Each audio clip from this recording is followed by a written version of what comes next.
ရောမြဲလားနတ်ဖြစ်အောင်နဲ့ကျင့်တော့နတ်စည်းစိမ်ရောမြဲလားအားလုံးကဖြစ်ပြီးရင်ကုသိုလ်ကံရှိသလောက်ခံစားကုသိုလ်ကုန်တော့မပြည့်စည်ဘူးလားအဲ့တော့ပြည့်စည်မဲ့အလုပ်လုပ်မလားမပြည့်စည်တဲ့အလုပ်လုပ်မလားမပြည့်စည်တဲ့အလုပ်ဆိုသတိထားဝရိယဆိုင်ပညာနဲ့ကြည့်ဝိပဿနာဉာဏ်နဲ့ကြည့်လိုက်တော့ယုံနာခန္ဓာဆိုတာဖြစ်ပြီးရင်ကိုယ်ပိုင်သလားမပိုင်ဘူးလားဘာသစ္စာဒုက္ခသစ္စာလို့သိထားရင်ဒီခန္ဓာအတွက်လောဘဒေါသမောဟလာစရာဝိသမလောဘတွေနဲ့ရှားစရာလိုသေးလားအဲ့တော့အကျင့်သီလမြဲမြံသွားပြီတရားကိန်းသွားပြီဆိုတဲ့ပုဂ္ဂိုလ်မှာဒီဒုက္ခတိအပယ်လေးပုံပူစရာလိုသေးလားဘာလေးဖြူဖို့လို့ဒါမို့လို့တရားရှိမကောင်းမှုမှန်သမျှမလှုပ်ကြနဲ့ရှောင်ယုံတော့မလှုပ်နဲ့မကောင်းမှုမှန်သမျှမလှုပ်ကြနဲ့ပြောအဲ့ဒါဆွဲဆွဲမြဲမြဲမှတ်ထားမကောင်းမှုမှန်သမျှကောင်းမှုမှန်သမျှလှုပ်ဖြစ်အောင်လှုပ်ပြောပါဠိတော်ကတော့သဗ္ဗပါပတအကရဏကုသလတဥပသမ္ပရဒီလိုလာတယ်နော်ရှင်းနေကြမယ်တဲ့တဲ့ပြောရင်မကောင်းမှုမှန်သမျှမလှုပ်ကြနဲ့ကောင်းမှုကုသိုလ်မှန်သမျှလှုပ်ဖြစ်အောင်ဖြစ်အောင်လှုပ်မှဖြစ်မှာအခုပန်းနေသူများပူဇော်တာလာကြည့်ပြီးမလေးရှုပ်ပွားနေတာပဲနော်လက်ညှိုးထိုးကဲ့ရဲ့ပြီးပြန်သွားကုသိုလ်ဖြစ်မလားအကုသိုလ်ဖြစ်မလားအခုခင်ဗျားတို့ကျုပ်တို့များသောအဖြစ်အဲ့ဒါမလေးကြည့်သားလမ်းလည်းနော်ကောင်းအောင်မလုပ်ဘူးကြိုင်းနေခြင်းနေနဲ့ဒီတိုင်းဆိုဘယ်လိုလုပ်ကောင်းမှာလဲမကောင်းမှုပဲပြောနေတာကောင်းအောင်လုပ်မဲ့လူသဘောပါလားဒီနာကြိုင်းလေးဖြစ်နေတယ်ဖိုးလိုက်အောင်မယ်ဟုတ်ပြီနော်ဒီနာကတော့ပတ်ကြအဲ့နေတယ်ဖိုးလိုက်အောင်မယ်ဆိုရင်ကုသိုလ်ရမရကျင်တယ်နော်အဲ့တော့ကိုဘဝကိုရရှိထားတဲ့ခန္ဓာကိုကုသိုလ်ဖြစ်အောင်သုံးလို့ရနိုင်မရနိုင်အဲ့တော့ခုသူတော်ကောင်းတို့မှာလက်ချေအကောင်ရှိမရှိတစ်ဖရာသာသနာနဲ့ကြုံမကြုံဆုံးမတတ်တဲ့လမ်းညွန်တတ်တဲ့ပုဂ္ဂိုလ်တွေရှိမရှိတခါသူတော်ကောင်းတို့သည်ကုသိုလ်တရားကိုဖြစ်မြောက်ဖို့အတွက်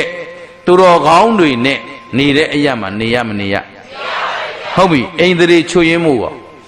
မရှိဘူးဆွမ်းအာနာမကြောက်မရှိဘူးဆိုရင်သူတော်ကောင်းတို့ခန္ဓာကိုကုသိုလ်လိုချင်တဲ့စိတ်ကလေးနဲ့သာသုံးမယ်ဆိုရင်အခုသူနှိတ်ခိတ်တာနတ်သားကိုကြည့်ဟုတ်ပြီနော်သူ့လက်သူ့ခြေကိုကုသိုလ်ဖြစ်အောင်သူမသုံးခဲ့ဘူးလားသူ့မျက်လုံးလေးနဲ့ကြည့်ပြီးတော့မပြင်ခဲ့ဘူးလားအဲ့ဒီကုသိုလ်ကောင်းမှုကြောင့်ဒီမှာနိုင်စမရတဲ့အကျိုးတွေမပေးဘူးလားနောက်ဆုံးသစ္စာသိပြီးကျွတ်တန်းဝင်ရတယ်အဲ့တော့ဒါလေးကိုအရှင်ဘုရားတဲ့လူတွေသိအောင်များများဟောပေးပါဘုရားရှင်မမောက္ကလန်တောင်းပါအဲ့တော့ရှင်မမောက္ကလန်ကိုတော်မြတ်ကြီးကသူနှိတ်ခိတ်တာနတ်သားစီကမေးပြီးတော့မြတ်စွာဘုရားခံပြန်ပြီးတော့လျှောက်ထားအရှင်ဘုရားတဲ့နင်းနေများလောက်တော့ကုသိုလ်လေးလှုပ်ထားပြီးတော့ကြီးကျယ်တဲ့အကျိုးကျေးဇူးခံစားနေရတဲ့နတ်တွေကိုဒါတွေလောကမှာအများကြီးရှိပါတယ်ဆိုတော့မှမြတ်စွာဘုရားကတခါလူတွေကိုပြန်ဟောတယ်ဟုတ်ပလားဟဲ့အဲ့ဒီဟောတဲ့တရားကိုဒီနေ့သူတော်ကောင်းတို့မနာရဘူးလား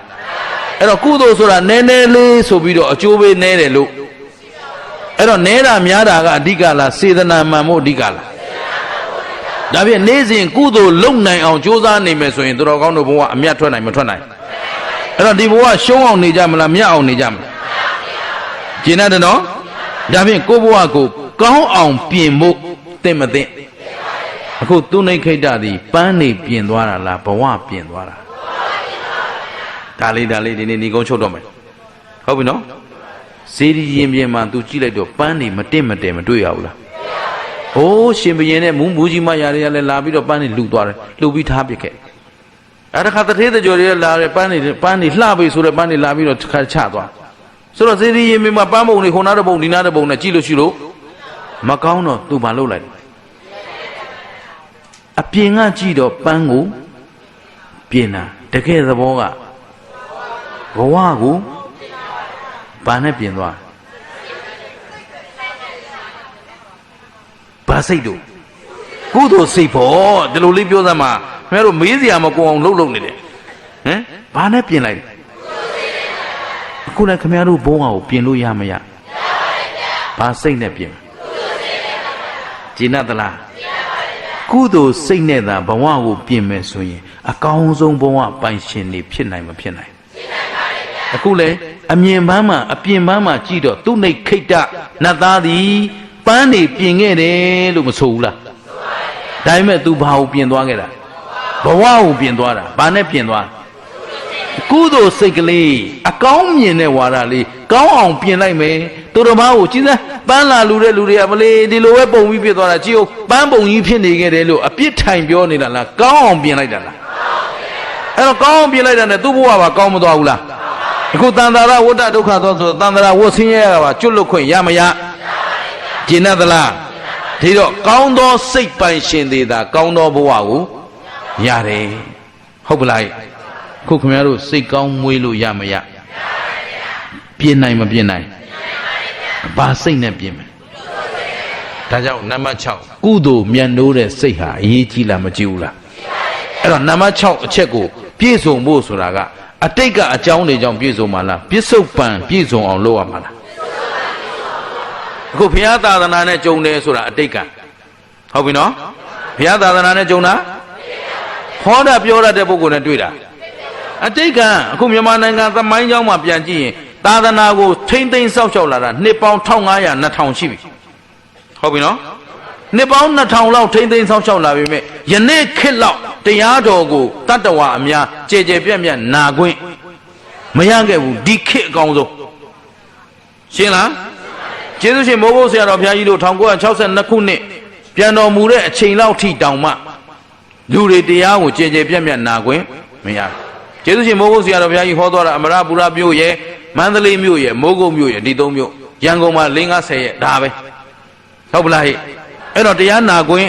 အမတန်နေခဲ့တယ်အခုခေတ်မှာခင်ဗျားတို့ကြိုက်တဲ့ဆရာတော်ရဲ့တရားကိုကြိုက်တဲ့အချိန်မှာနာလို့ရနေတဲ့ခု MP3 တွေအလွယ်တကူရှိနေတယ်ဟုတ်ပြီနော်ဟိုတိုးတက်နေတဲ့နိုင်ငံဆိုတော့ကဘာကြီးတကဘာလုံးကနေအင်တာနက်ကနေဖြတ်ဆိုတစ်ချက်နှိပ်လိုက်တဲ့အပြည့်အစုံတရားတွေအကုန်ရနိုင်တဲ့ခေတ်ဟုတ်ပလားဟဲ့ဒါဖြင့်ခင်ဗျားတို့ကခေတ်ဆိုးခေတ်ပြက်မှလူဖြစ်တယ်လားခေတ်ကောင်းမှလူဖြစ်နေတာသူတော်ကောင်းတရားထွန်းကားမှုရှိမရှိသူတော်ကောင်းတွေနေတဲ့ရပ်ဝန်းမှာလူဖြစ်မဖြစ်အဲ့ဒါအတိတ်ကံတွေ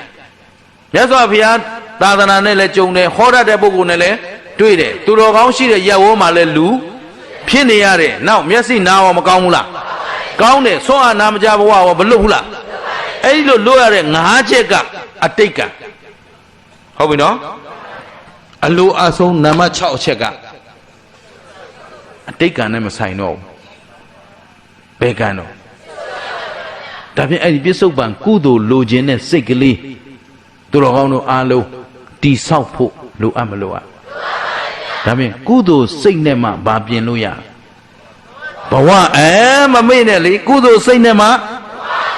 အခုလည်းဒီမှာသူနေခိတ္တနတ်သားသည်ကုသိုလ်ဖြစ်ခြင်းနဲ့စိတ်ကလေးနဲ့သူ့ဘဝကိုဘာလုပ်လိုက်တော့ဒီလိုနတ်သားကြီးဖြစ်လိုက်မယ်လို့ तू သိလား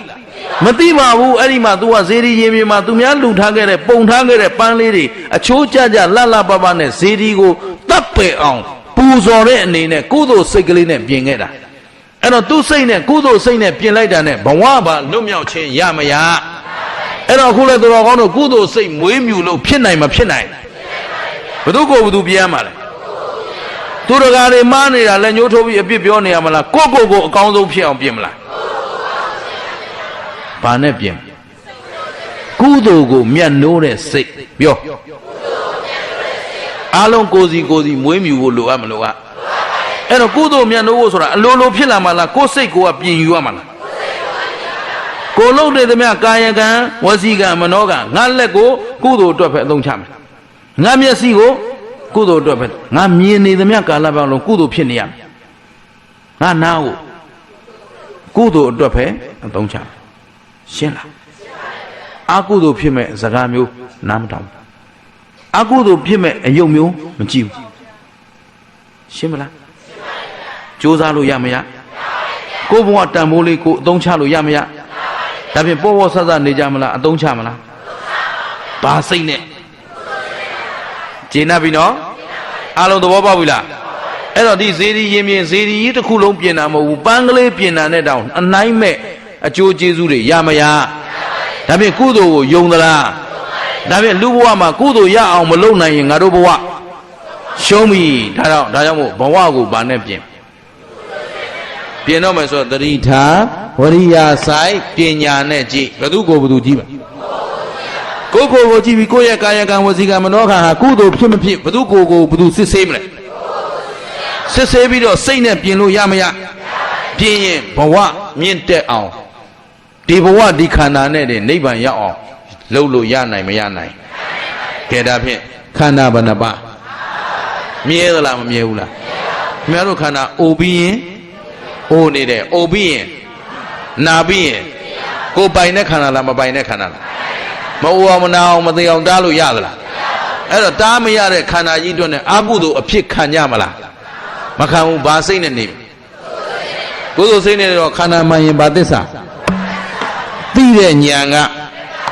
မဲ့နဲ့သာသိရင်ဒီဘက်ကလောဘဒေါသမောဟလွဲမားတဲ့အာဟုသောအလုပ်တွေလုပ်အောင်မလားမလုပ်ရင်သေတာကသမုဒိယသစ္စာသမုဒိယအကြောင်းသိပြီဆိုနောင်ဒုက္ခလာအောင်မလားနောင်ခန္ဓာမလာတာကသစ္စာဘယ်နှချက်ကဲဟေးကဲဆိုသစ္စာ၄ချက်တပြိုင်တည်းကြိုက်မှသာလျင်တန်တရားဝတ်တွင်းကလွတ်ကင်းနိုင်မှာဖြစ်တဲ့အတွက်မမေ့မလျော့မပေါ်ဆသောတတိမလျှော့သောဇွဲလုံးလဝရိယကိုလက်ကင်ထားပြီးတော့ဗုဒ္ဓသာသနာနဲ့ကြုံတွေ့တဲ့လူဘဝရကြိုက်ကလေးမှာကုသိုလ်စိတ်နဲ့ဘဝပြင်ကြစို့လို့တိုက်တွန်းရင်းနဲ့ဒီညနဲ့နားကြစို့